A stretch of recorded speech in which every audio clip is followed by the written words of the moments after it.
True. Nervous, very, very dreadfully nervous I had been and am, but why will you say that I am mad? The disease had sharpened my senses, not destroyed, not dulled them. Above all was the sense of hearing acute. I heard all things in the heaven and in the earth. I heard many things in hell. How then am I mad? Hearken, and observe how healthily, how calmly I can tell you the whole story. It is impossible to say how first the idea entered my brain, but once conceived, it haunted me day and night. Object there was none. Passion there was none. I loved the old man. He had never wronged me. He had never given me insult. For his gold I had no desire. I think it was his eye. Yes, it was this. One of his eyes resembled that of a vulture, a pale blue eye with a film over it. Whenever it fell upon me, my blood ran cold, and so by degrees, very gradually, I made up my mind to take the life of the old man and thus rid myself of the eye forever. Now this is the point. You fancy me mad. Madmen know nothing, but you should have seen me. You should have seen how wisely I proceeded, with what caution, with what foresight, with what dissimulation I went to work. I was never kinder to the old man than during the whole week before I killed him, and every night about midnight I turned the latch of his door and opened it, oh, so gently, and then when I had made an opening sufficient for my head, I put in a dark lantern, all closed so that no light shone out, and then I thrust in my head. Oh, you would have laughed to see how cunningly I thrust it in. I moved it slowly, very, very slowly, so that I might not disturb the old man's sleep. It took me an hour to place my whole head within the opening so far that I could see him as he lay upon his bed. Ha! Would a madman have been so wise as this?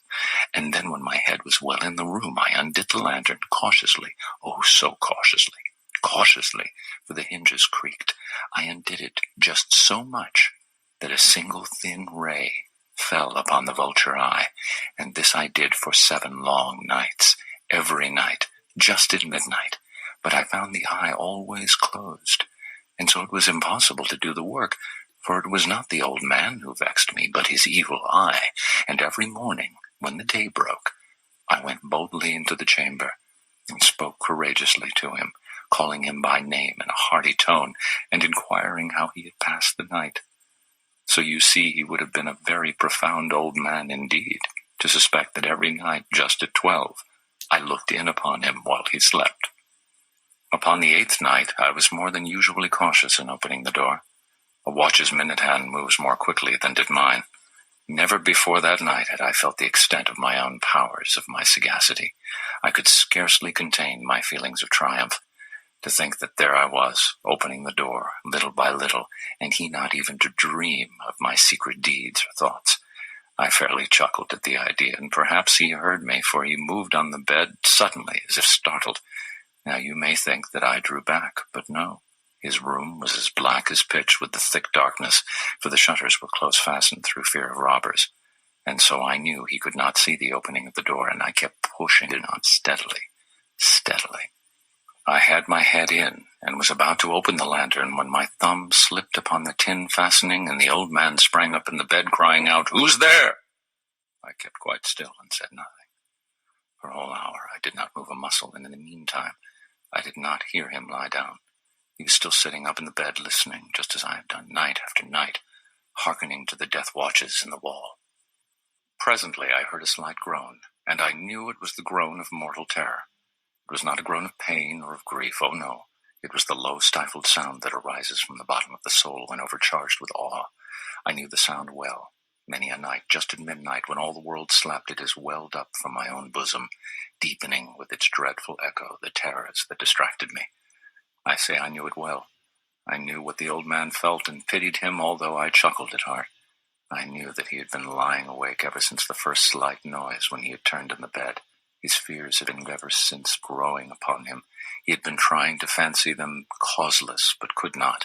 He had been saying to himself, "It is nothing but the wind in the chimney. It is only a mouse crossing the floor, or it is merely a cricket which has made a single chirp." Yes, he has been trying to comfort himself with these suppositions, but he had found all in vain, because death, in approaching him, had stalked with his black shadow before him and enveloped the victim, and it was the mournful influence of the unperceived shadow that caused him to feel, although he neither saw nor heard, to feel the presence of my head within the room. When I had waited a long time very patiently without hearing him lie down, I resolved to open a very, very little crevice in the lantern. So I opened it. You cannot imagine how stealthily, until at length a single dim ray, like the thread of the spider, shot out from the crevice and fell upon the vulture eye. It was open, wide open, and I grew furious as I gazed upon it. I saw it with perfect distinctness, all a dull blue with a hideous veil over it that chilled the very marrow in my bones, but I could see nothing else of the old man's face or person, for I had directed the ray, as if by instinct, precisely upon the damned spot. And now have I not told you that what you mistake for madness is but over-acuteness of the senses? Now I say, there came to my ears a low, dull, quick sound such as a watch makes when enveloped in cotton. I knew that sound well, too. It was the beating of the old man's heart. It increased my fury, as the beating of a drum stimulates the soldier into courage. But even yet I refrained and kept still. I scarcely breathed. I held the lantern motionless. I tried how steadily I could maintain the ray upon the eye. Meantime, the hellish tattoo of the heart increased. It grew quicker and quicker and louder every instant. The old man's terror must have been extreme. It grew louder. I say, louder. Every moment. Do you mark me well? Like I've told you that I am nervous, so I am. And now at the dead hour of the night, amid the dreadful silence of that old house, so strange a noise as this excited me to uncontrollable terror. Yet for some minutes longer I refrained and stood still. But the beating grew louder. I thought the heart must burst, and now a new anxiety seized me. The sound would be heard by a neighbor. The old man's hour had come. With a loud yell, I threw open the lantern and leapt into the room. He shrieked once only. In an instant, I dragged him to the floor and pulled the heavy bed over him. I then smiled gaily to find the deed so far done, but for many minutes the heart beat on with a muffled sound. This, however, did not vex me. It would not be heard through the wall. At length it ceased. The old man was dead. I removed the bed and examined the corpse. Yes, he was stone dead. I placed my hand upon the heart and held it there many minutes. There was no pulsation. He was stone dead.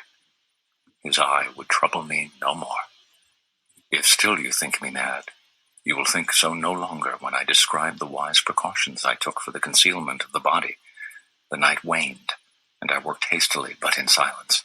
I then took up 3 planks from the flooring of the chamber and deposited all between the scantlings. I then replaced the boards so cleverly, so cunningly, that no human eye, not even his, could have detected anything wrong. There was nothing to wash out, no stain of any kind, no blood spot whatever. I'd been too wary for that. A tub had caught all. When I had made an end of these labors, it was 4 o'clock, still dark as midnight. As the bell sounded the hour, there came a knocking at the street door. I went down to open it with a light heart, for what had I now to fear? There entered 3 men, who introduced themselves with perfect suavity as officers of the police.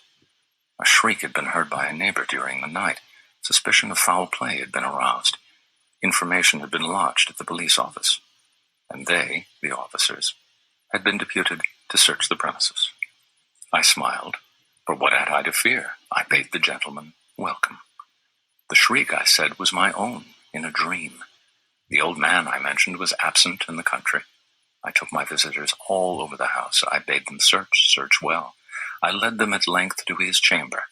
I showed them his treasures, secure, undisturbed. In the enthusiasm of my confidence, I brought chairs into the room and desired them here to rest from their fatigues, while I myself, in the wild audacity of my perfect triumph, placed my own seat upon the very spot beneath which reposed the corpse of the victim. The officers were satisfied. My manner had convinced them. I was singularly at ease. They sat, and while I answered cheerily, they chatted of familiar things. But ere long I felt myself getting pale and wished them gone. My head ached, and I fancied a ringing in my ears, but still they sat, and still chatted. The ringing became more distinct. It continued, and became more distinct.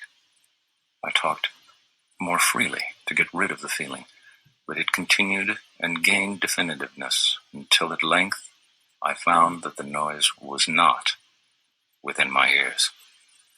No doubt I now grew very pale, but I talked more fluently and with a heightened voice, yet the sound increased, and what could I do? It was a low, dull, quick sound, much such a sound as a watch makes when enveloped in cotton.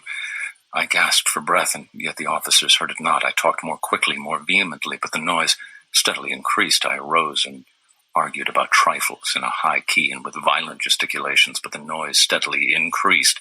Why would they not be gone? I paced the floor to and fro with heavy strides, as if excited to fury by the observations of the men, but the noise steadily increased. Oh, God, what could I do? I foamed, I raved, I swore, I swung the chair upon which I had been sitting and grated it upon the boards, but the noise arose over all and continually increased. It grew louder, louder, louder, and still the men chatted pleasantly and smiled. Was it possible they heard not? Almighty God, no. No, they heard, they suspected, they knew, they were making a mockery of my horror. This I thought, and this I think, but anything was better than this agony. Anything was more tolerable than this derision. I could bear those hypocritical smiles no longer. I felt that I must scream or die, and now again, hark, louder, louder, louder, louder! Villains! I shrieked. Dissemble